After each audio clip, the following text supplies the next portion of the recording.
Gold पर बहुत मुहावरे हैं।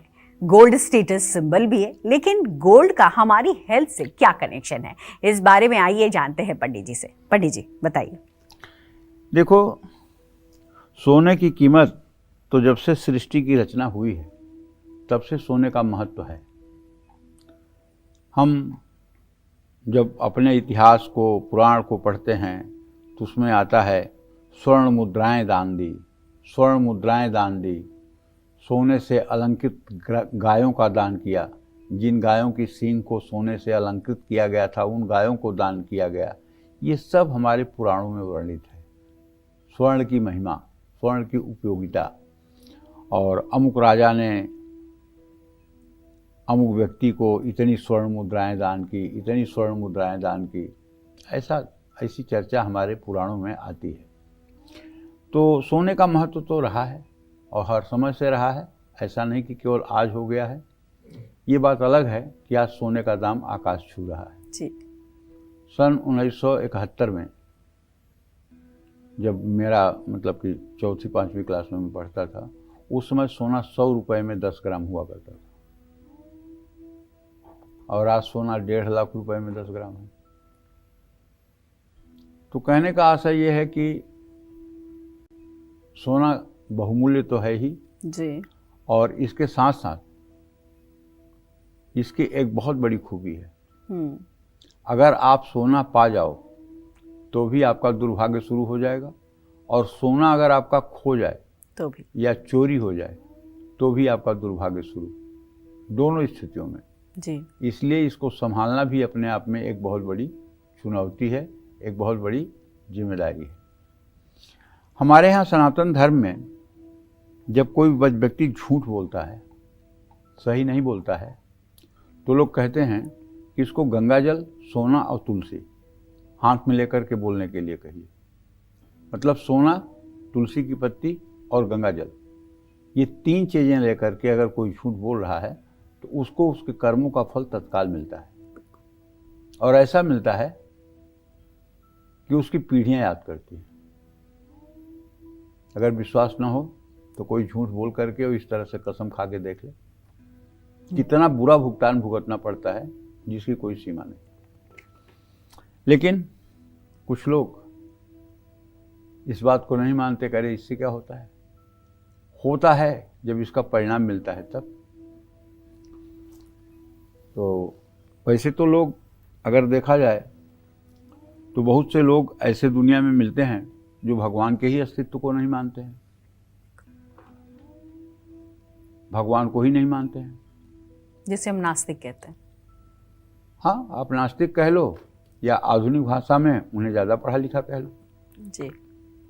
वो हर चीज़ को विज्ञान से ही सिद्ध करना चाहते हैं। सोने की तासीर जो होती है ना पल्लवी, वो गर्म होती है जी। और चांदी की तासीर जो होती है वो ठंडी होती है।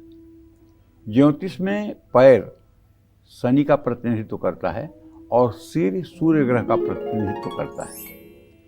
आयुर्वेद के अनुसार सिर ठंडा और पैर गर्म रहने चाहिए, इसलिए सोना सिर पर और पैरों में चांदी के आभूषण ही पहनने चाहिए। सोने के गहने हमेशा बदन को स्पर्श करते हुए ही पहनने चाहिए। आयुर्वेद में इसे सन्निकर्ष कहते हैं। बदन से संपर्क में रहने से सोना औषधीय गुणों को देता है। ऐसे में सोना आपकी इम्यूनिटी को बढ़ाता है। जो महिलाएं सिर्फ सोने के ही गहने पहनती हैं वो अस्थायी रूप से किसी बीमारी से घिर सकती हैं। सिर्फ सोना पहनने वालों में पित्त की अधिकता होती है, एंजाइटी होती है। कान से जुड़ी कोई बीमारी है तो कान छिदवाएं और सोने की बालियां या टॉप्स जरूर पहनें। हमारे यहाँ दुर्गा मानस पूजा, दुर्गा सप्तशती में लिखा है, जिसे शंकराचार्य ने कहा है।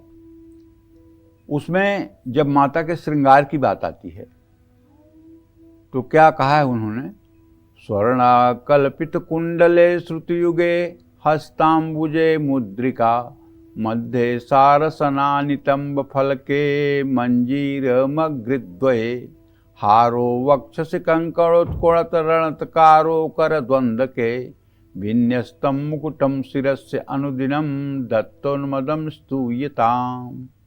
कहने का मतलब स्वर्णाकल्पित कुंडले जगतजननी जगदम्बा माँ आदिशक्ति के दोनों कानों में सोने का कुंडल शोभा पा रहा है।